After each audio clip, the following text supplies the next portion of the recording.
Well, hello, all you ghouls and goblins. It has been far too long since we sat down and did an episode of Killer Cuts or a chapter of Killer Cuts.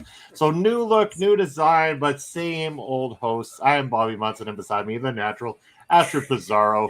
How are you doing today, Astrid? Great to see you back on Killer Cuts.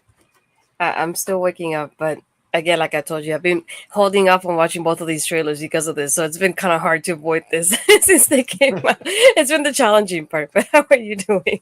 Yeah, I'm in the same boat because each one of them keeps popping up on my YouTube feeds, and I'm like tempted. No, I promised we were going to react to these, so we are going to give you, the fans, our live reaction, pre-recorded reactions. Maybe I'll throw the banner up there so nobody gets any silly mistakes that we're live with this stuff or anything. But there you go. This is a pre-recorded video. Leave your replies in the comment section. But we are happy to do a reaction to the Crow 2024 reboot. Then we're going to jump over to The Strangers Chapter 1. And then we're going to top it off with some Scream 7 news and thoughts for you all. So, yeah, thank you for tuning in. Like, follow, subscribe, all those wonderful things to everything OLE and on our personal channels as well, too. We'll get to that at the end of the video for you. But, Astrid, let's talk a little bit about The Crow before we play this trailer. So there's been, I think, 3-4 Crow movies prior to this installment from the original series. The first one, the notorious one with Brandon Lee, where he met his untimely demise legitimately in a very unfortunate incident on set back in the 1990s. I recall both these movies, or the first two anyway, I was really into. I did see the third one, wasn't as big on it. The first two, really, really good, backed up by some killer soundtracks. Loved the soundtracks to both these movies back in the day. So I'm very much looking forward to see what they got here, especially with Bill Skarsgård, who I think is an interesting pick for the selection in this movie. How about yourself? Thoughts on this going in? I mean, I didn't get to watch them right as they were happening. I watched them years later. I just remember having those kind of moments with my brother that he'll be like, we haven't seen this one, so let's go watch it, because we watched the horror movies together. So it was one of those, like, we haven't seen this one, so let's watch it together. And I enjoyed it. I don't remember watching the rest of them, but I know that for sure when this comes out, I'll probably do like a little marathon and watch them all to kind of refresh my mind and compare them to this one. Bill, like you said, is an interesting choice. I just, when I first thought about this, I kept thinking, how is it going to do this? That's all I could think about. But it's just funny to think of, like, when you think about people with certain roles, it's kind of hard to take him off of those roles. So that's how I see him here. I was like, how is this clown going to do this? I don't know. I'm curious. So I haven't, like you said, I've been avoiding it since it got released because I've been waiting to do this, and I'm kind of scared, to be honest. Well, no better time than ever to start going through this. And again, if there's any point in time during this that you want me to pause it and we need to discuss something, let me know. Otherwise, we'll watch it through and see how it goes here and let everybody know our thoughts. So here we go with the Crow official 2024 trailer.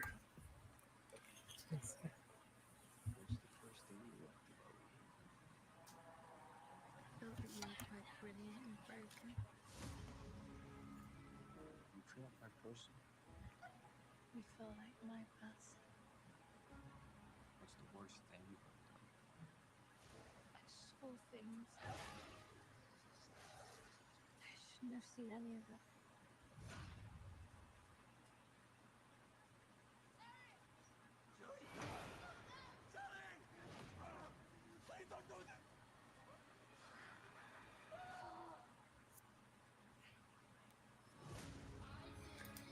Okay, I am going to pause it for 1 second there. So, understandably, the premise definitely the same as the original. So, in the original, they're witnessing his wife and I believe his son, if I'm not mistaken, murdered by people in front of him, and then he is killed himself too, which allows him the opportunity to return as the Crow and seek vengeance upon those who did him wrong.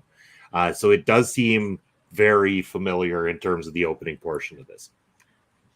Yeah, for me, the makeup though, if you have seen it, if you haven't, there's a movie called Beastly. It's a Beauty and the Beast retelling kind of thing to it.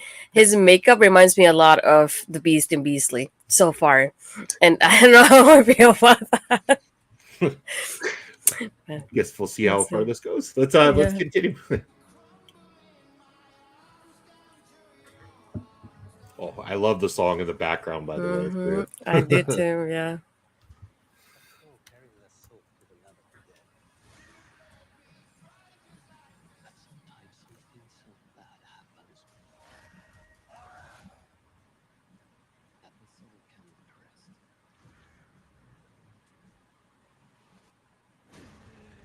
until you put the wrong things right.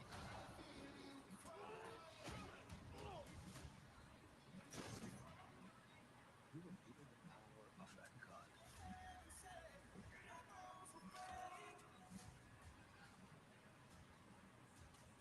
but you're running out of time to save her.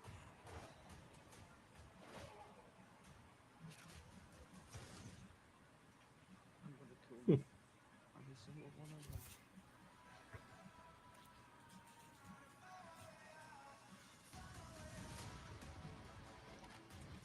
I told you.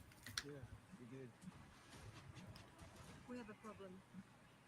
He came for us.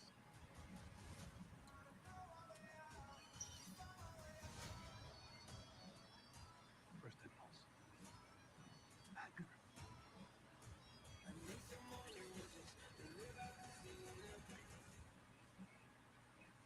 It's not anger. It's love.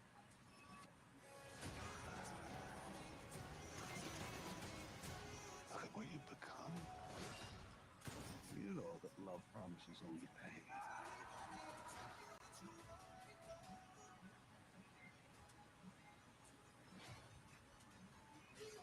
You have no idea what hell awaits you.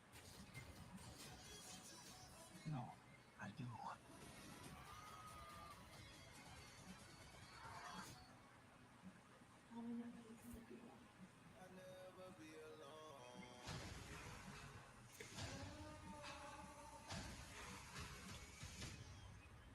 Okay, so there it is, the Crow 2024 trailer. Interesting. Again, Say What You Want, I believe is the name of the song. It's Ozzy featuring, and I'm losing my mind not knowing who's on the song with him right now. It'll come to me probably when we go and check out the next trailer, but it's a great track that's been out for quite a few years, so it already gives me hopes in terms of the soundtrack to this movie. I like the visuals. I do like the visuals. The story seems very familiar, including when he's going up the staircase and everybody shooting at him at the same time feels very reminiscent of in the original one where Brandon Lee jumps on the table in front of all the different mob bosses and they're all firing, which unfortunately is where Brandon Lee, the accidental shooting happened and he lost his life. But it's a very familiar story. They didn't tweak it too much, but they didn't make it so far gone from the original concept that I'm not with it. I like what I see. I'm more curious now to watch it than I was when they first announced it because I haven't had much faith in the Crow series after the first couple of them. But this gives me a little bit of a breath of fresh air going into this. I think I'm ready to give my time to watching this Crow reboot. So yourself. Yeah, I feel like it doesn't look bad. I thought we saw all the comments. I thought it was gonna be worse than that. But no, to answer your first question, the people with the song are Post Malone and Travis Scott. I knew Post was one of them, Yeah, but there I we go. couldn't Post think Malone. of I couldn't think of the third one, but I knew Post Malone was one of them. Yeah. And I really love how that song, like the feel gives you while you're watching this trailer, like that feeling already of like that pain he's feeling through this whole thing. I love that already because they're pulling you in as they can, and the music is definitely one of the ways you can do that. I did love the transition where he's falling and like on the water, and then all of a sudden the crows come out and then he comes up again. I'm guessing it'll be a little bit faster when it happens in the movie, but that transition alone, I was like, that looks super nice. The other thing is like for me, the makeup, it just reminds me a lot of Joker. It really does. I keep thinking of kind of like a Jared Leto kind of Joker a little bit there. So just like that's what the vibes it gives me. And it's like I'm not watching Batman, so I don't want to feel that way while I'm watching this. But it's like it doesn't look bad.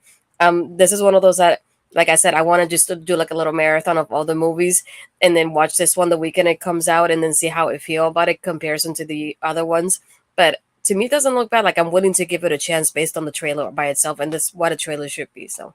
Yeah, and again, I tried to stay away from any of the comments, so I didn't have any preconceived notions of it or anything like that. Again, I went in with little expectation with this one initially because being a big fan of the first one, second one a little bit, but mostly the first one. I didn't want to overthink this, and so watching that again, I'm with you on it. It's enough that I'm interested. Still not enough for me to go, oh my, they might have changed the game and made the greatest Crow movie ever. We'll see. I do like Bill Skarsgård a lot. I think the guy has a face for horror, and I'm not trying to be mean about it. The guy just scares the shit out of me, and so. And it's just a natural thing. There's certain actors and actresses who naturally can play evil characters or dark characters so well, and he's just one of them. And that is a compliment to just his ability as an actor in general. So thumbs up. I'll give it a pass. We'll see where it goes. But I'm more inclined to see this next trailer because I've heard so many things, and I'm a fan of these movies.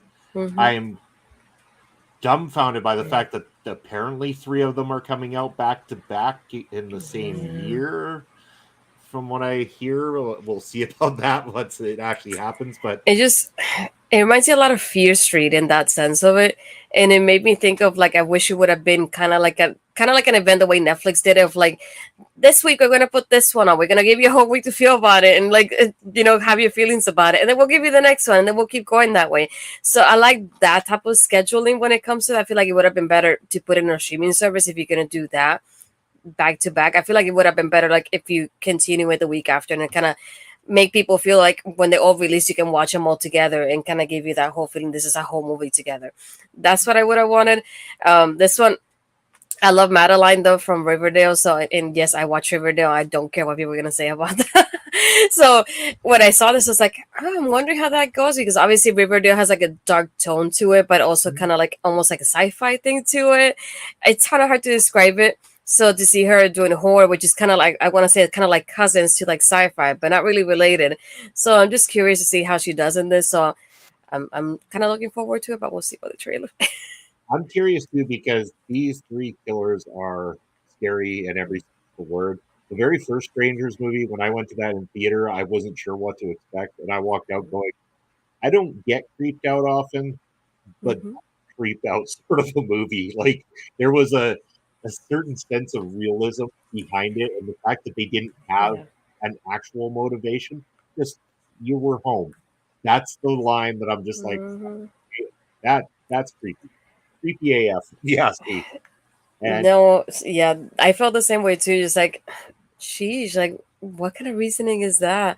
And it just makes you not only curious for like more, but it just gives you such an intrigue in such a way. And not only that, but I'm like, I like Liv Tyler, so I never expected her to be like horror movie like this, and she did so well.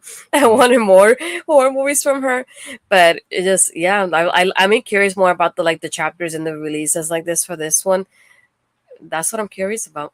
yeah, and my understanding from reading is these are based on books that were written, and these are stories that occurred prior to the previous Strangers installments. So this is kind of a trilogy series that occurs before what we know of the Strangers so far. So very curious. Let's make like No Time Like the Present and find out what happens in Strangers Chapter 1 official trailer. Both these from Lionsgate Films, by the way, I must add. So here we go. Today is the 3rd day of our 3-day road trip across the country. Or our 5-year anniversary. What a cool little town. I actually like this so much better than a hotel. I bet the people who live here are really happy. Tough crowd, right? Hi. Hi.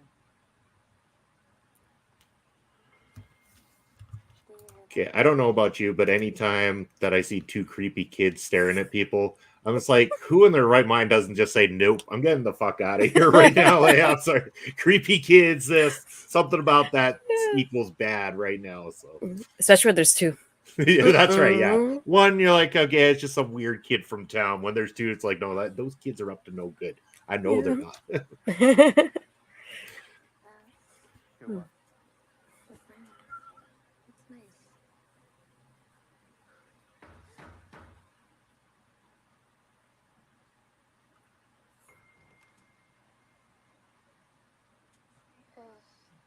over here? No. I think you have the wrong home. That was weird.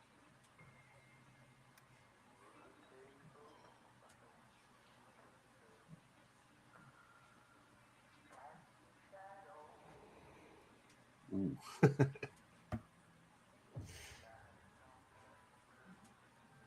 You are the messiest eater on the planet.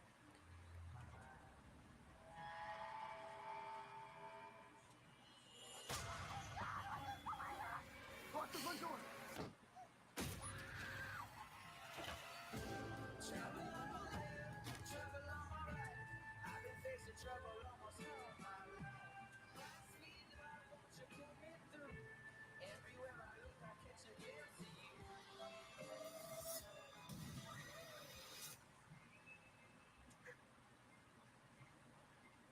Okay. Mhm.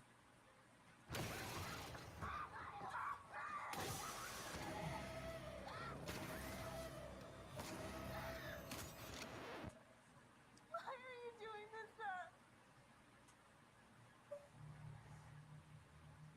Because you're here.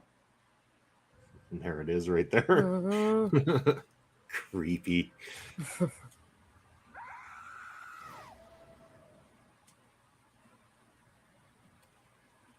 Okay, so that's The Yeah. Strangers chapter 1. Again, following very much the similar storyline to what we're used to with the first installment, with the isolation, the knock at the door, the confusion about who was supposed to be there, who they're asking for. So it falls in line with all that, but I'm intrigued by the fact that it says find out how the strangers became the Mhm. strangers, which confirms the idea of this being prequels to the original idea. So find out why they do what they do, became what they became. It looks like it ups the ante a little bit. I did like how when she goes to shut the door, and we don't know if that's when she goes to shut it for the first time or if that's later in the movie and just some phenomenal editing on the part of the trailer creator. But when that axe comes through the door right then and there, that was great. Or even the scene where she having the shower and suddenly the guy with the potato Yeah. sack over his head standing right there. Because initially, one of the creepiest parts about the original Strangers was when Liv Tyler walks by and he's distantly in the background, Mhm. already in the house. One of the creepiest moments in a horror film, period, as far as I'm concerned. But yeah, I'm more excited for this than I am. Mhm. I gotta say that. Yeah, definitely. It just reminds me a lot too for those. I think it was Scream 5. Those moments with like Wes in the house, and then like he closes this door, and you're like thinking that's where the man killer is. And then this one, the transitions like that. It's why it keeps you at the edge of your seat, keeps you really on your toes. So that transition alone from hair to like from her hair to like the person standing there, just amazing. But yeah, I'm just curious because I like you said, it's just an origin story. It feels like more than anything. So it's like now we'll know really why they are who they are. And being in the like small town kind of feel, it could be anybody in that diner, to be honest, because most of the people that they saw so far, or it could be somebody that isn't on in part of that group and it's just somebody else we don't know. But yeah, it's just like I like the creepiness behind it of like you were here and how they had access to the house and things like that. It just, and this is only the first chapter, so I cannot begin to imagine what the other two have. But like you said, I'm just more excited for this one. The and the Crow. This one's more, I don't want to say dear to my heart because that sounds weird from a horror movie, but this one I could feel a little bit more towards because I watched this one with my brother and I really enjoyed it to the fact that I have a copy of it. And I remember watching the second one, which I liked it, but he didn't enjoy as much, ironically. But just watching these movies, it's nice to see like what really started it because it's just one of those movies that when I going into it, I didn't know what it was, and it really kept me at the edge of my seat with the editing here, and the back and forth between the couple and then the people, and obviously like the other one is a couple versus three people, so they're already at a disadvantage as it is, which is always interesting at the end too. But yeah, I'm just curious about this one and the other two chapters too. I have a weird feeling based on what I saw there too that this might not just be that these three are those three and that it's more people that could be involved, that this is more of a group thing kind of thing. It just happens to be those three right now kind of thing. And we don't know, like this could be such a jump between this and what we saw of the original Strangers that the ones we saw in the Strangers might not be the same ones that we're seeing here.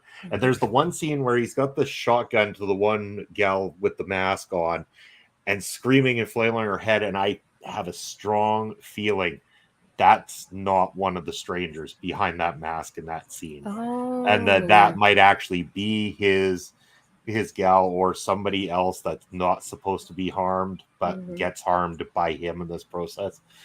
Just, I think it's going to be a total a mind game that plays out here with them and stuff like that. So very intrigued. And that comes out soon too, if I'm not mistaken, like very soon. So horror season is upon us between that movie, and I know we've got Abigail coming out very soon as well too, which yay, we're going to be covering that one here on the channel. Just so much awesome that we can get into. But speaking of so much awesome that we can get into, let's talk Scream 7, because there's a lot of Scream 7 news floating around all over the planet that we need to discuss. And we'll discuss it as briefly as possible. But sounds like after what we thought was a Dead in the Water movie, it is now back on. It is now happening. And it is now being directed by original writer Kevin Williamson, as well as now featuring Neve Campbell returning to the series. I have some very strong mixed feelings. I am not sure what to think. I've heard some of the rumors about where the story is going with this one, that there will actually be two intertwining stories potentially within this movie, where you're going to have your legacy cast involved and you're going to have your new cast, and they won't be sharing the same story or necessarily the same ghost face at first, but somewhere along the middle, the stories will begin to intertwine. I've also heard the rumor that this is part of a new planned trilogy, possibly from Kevin Williamson, that this is completely going to wipe away what we were doing and start fresh with a new plot line and everything. Where I'm torn is I really like the breath of fresh air that the last two movies brought to this franchise. I was really on board with where they were going with the seventh one. I liked the fact that they had a great cast, and now they seem to have lost those for all the wrong reasons, especially because Spyglass is behind this. And with Spyglass still behind it, I'm finding it very hard to connect to being excited about this news. Kevin Williamson directing, I'm very torn on this one because he's not notoriously a director. He's more a writer. He's an idea guy. Whether or not his direction will bring anything decent to the series, I'm not sure. It's really tough right now to decide what side of the fence I sit on. Will I watch it? Yeah, probably, because I'm a sucker for horror movies. It's just the way it is. But I'm still torn because I really do think that they should have done the right thing and brought back Melissa Barrera at least for this one, to say, one last storyline and finish that story that was going. It feels unfinished is the biggest problem. And now they have to explain all the things that 6 did to explain other things. They're going to have to go back and explain again, like why all of a sudden is there a 7th movie where the focus is back on Neve and possibly her family, when she was essentially in hiding and said, fuck it, I'm not coming back because I'm done with dealing with all these assholes that are trying to kill me for decades. And now all of a sudden we're going to go right back to that story. So I'm torn myself personally, but that is the news we got. How about yourself? Thoughts on Scream 7? I mean, if for anybody that has seen our previous chapters, you all know how Scream is my favorite, like, just franchise saga, whatever you want to call it at this point. So it's like I said with strangers, I write it's very dear to my heart because I have everything Ghostface. I love these movies so much, so I'm just torn about it because I keep thinking, yeah, it feels like kind of like maybe Neff was trying to be that bridge between Spyglass and Melissa. Maybe. That's what it kind of seems like so far. We don't know the 100% of the behind the scenes. Obviously just like rumors, to put it like that. It's just, I'm definitely torn about it because like you said, I feel like it just, me, I'm bookworm. So I like to finish stories. I like stories, from beginning to end. I don't want it to be like halfway done. All of a sudden we're going to something different and we're going to forget about what just happened. And I feel like we were just building such a great story here with what the core for, and I really wanted that to be done before we do anything else with any legacy characters. and it just feels kind of like we're hitting pause on this one, and we're gonna go to the other one, and then come back to you, and it doesn't feel right. It really doesn't. I feel like they have built such a great thing. I feel like out of the newer two, they were building something with Scream 5, so I was patient with it, and then Scream 6 just felt amazing compared to Scream 5. Mhm. So I was like, I wanted to continue that storyline. I wanted that to end before we do anything else. And it just, if it's gonna feel so like awkward and out of place without Melissa involved, and then Jenna not involved. We don't know anything about Mason, and I think her name is Nicole, if I'm not mistaken. Yeah. It just feels awkward not knowing what happens there, and it just feels weird too, because if you think about it in the storyline, Tara and Chad are dating. So it's like, all of a sudden, what if they bring Chad back, but there's no Tara? So it's like, what would I wouldn't want them to like break up off screen, or have them try to kill the sisters off screen, because it just feels like a disservice to the storyline they were just building, and it doesn't feel right at all. I wish I would just said, hey, let's just finish this one and then we'll be done. We don't have to speak about anything else, and done zone. That's it. Just promote this movie, and just let's be done afterwards. I feel like that would have been the best thing, and just involve all the legacy characters and just wrap it up and give it a good ending. Because I feel like this could have been a good ending, but then now it's either going to become Scream 7 becomes like a new trilogy at this point, and then what else are we going to do after this? And then you're going to come back to the other one later. Just like, it doesn't feel right. It just feels weird. I'm definitely torn about it, because I definitely want to watch it, because I ever since Scream 4, I've been watching other movies in the movie theater afterwards, and then obviously getting the physical copy when it comes out too. So it's just gonna feel weird not to watch it in the movie theaters if I see it coming out. And I'm just like, I'm excited for it because Neff is back, of course, and then we have Kevin Williamson involved. I'm like, yeah, I want to watch it, but I'm like, it's gonna feel so weird not having Melissa and Jenna there already, and who knows who else is not gonna return at this point after that too. So it's a lot of like, I feel like I'm in the middle, and I don't know which way they're pulling me yet. I think I'm gonna have to see how it goes. And so far, the rumors are that it's gonna start like filming in the fall of 2024. So you never know what's gonna happen from here until then. Maybe something will change. Who knows? But I I feel like Spike Lester that just said, look, we'll be fine. Let's just go, make this one work out, and then after that we're done. And I feel like that would have been a great thing to do, and it would have made them look better, because now I feel like people are thinking well, first people are this is one of the two things that people are thinking from the community. It's just like, Neff didn't do Scream 6 because of the money, but then now that we don't have Jenna and we don't have Melissa, there's money for her to come in, and she's on board now. So that's why a lot of people in the community think is like, oh, they had the money now, so they must have giving her more than last time for her to jump in and sign on already. Yeah. Meaning that the money that they probably have for the girls went towards her instead.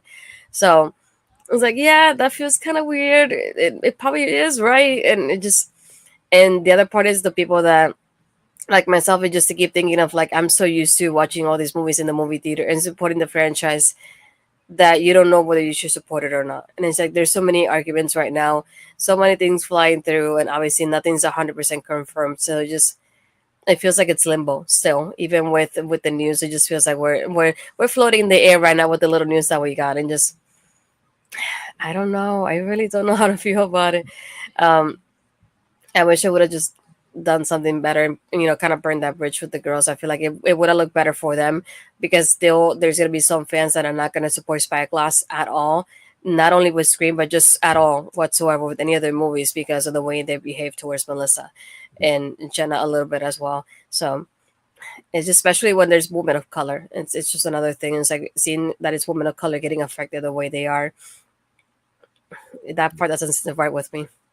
Well, and here's the catch: is like, they're going to go ahead and proceed with this, despite the controversies. Is it going to kill the momentum? Is the other catch. Like, you've already slightly killed the momentum as it is, with all the start stop with the strike that went on, and this, that, and the other thing, people being busy. But now with this controversy added to it all, you're dividing an audience that was the sole reason that these movies were making money again, and why that we are seeing them in a theatrical release as opposed to a straight to streaming platform or anything like that. That has become the norm for a lot of horror franchises over the years, is that after the first one or two, the rest of them were always straight to VHS, straight to DVD, whatever it was.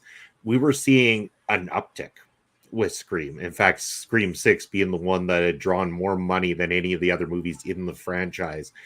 And I saw a lot of people too complain that, like, oh, well, if they sell it to somebody else isn't going to have the kind of money to put into it. And I'm like, well, arguably the first Scream movie didn't have a lot of money put into it. So the real money that you need here is to bring back the named people like Melissa, Jenna, Nev, Courtney, I guess.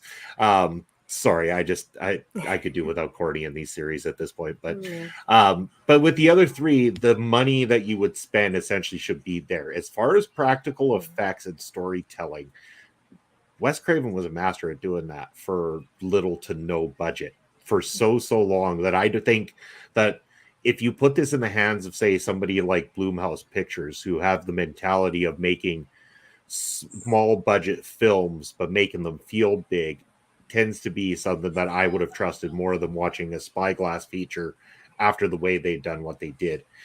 The biggest problem for me is horror movie fan, and despite everything, one way or another, I will still watch it because that just part of me that needs to know. And whether I agree with it, like it, anything of the sort, I have that I needs to knows attitude, and I'm still gonna needs to know. So yeah, as much as it might pain me, I will still watch Scream 7, I think. So. Yeah, it's just definitely still an awkward kind of situation, an awkward timeline, even with everything. It's, I don't know. I'm torn, but I'm kind of, so far I'm leaning more towards like I'll watch it in the movie theater and I'll get my physical copy like I usually do, because it's just kind of like a tradition for me at this point to do it. But yeah, I'm curious. Like you said, I'm also curious about what the storyline will be now with not involving them. I just hope they don't kill them off screen somehow. Please don't do that. That would be so freaking stupid. Please don't. Yes, please don't. We don't need that, because eventually, if everybody ever cleared everything up and we got to have them back, we need to finish that story still. We need to. Maybe that intertwines into the new trilogy once you figure everything out and get payments to the right people and apologize publicly for destroying Melissa like they did, kind of thing, because that's total bullshit. It really is. And she should be the new face of the Scream series, but she's not, unfortunately, because of this whole thing. And thank you, Spyglass, for ruining Scream for us. I didn't think I'd ever have to say those words, but sell your soul to somebody else. And this is why we have to support Abigail coming out in April next month, because it features Melissa. So let's support her and all her other projects so they could see that we still support her as an individual, even without Spyglass. And not only that, from the directors of Scream 5 and 6 and Ready or Not comes another amazing movie from these wonderful horror directors. And I'm saying it now, I'm going to go on a limb. Abigail's going to be great.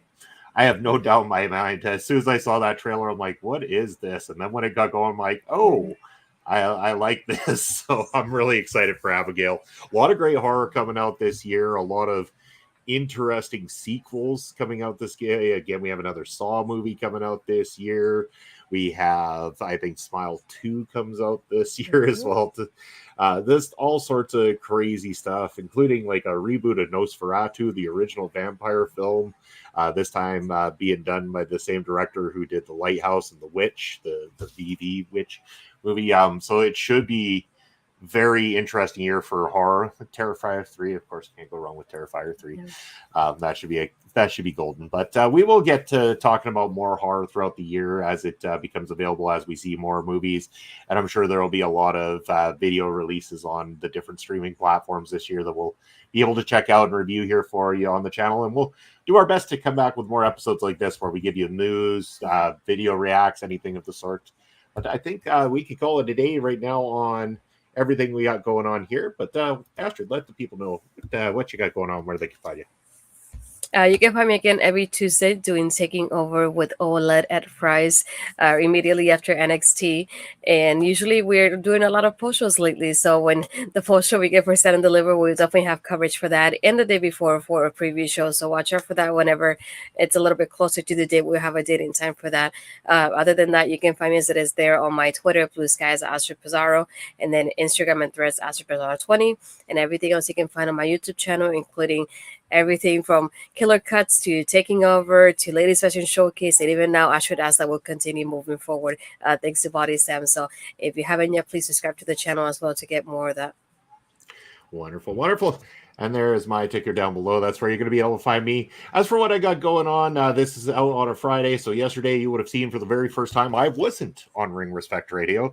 In fact, my fill-in Ed Fries took care of business there with Papa Smokes. But I will be back this coming Thursday night as myself, Papa Smokes, will be interviewing and spending some time with the legendary Ross Hart of the infamous Hart family of professional wrestlers. So stay tuned to that and get in your questions for Mr. Ross Hart.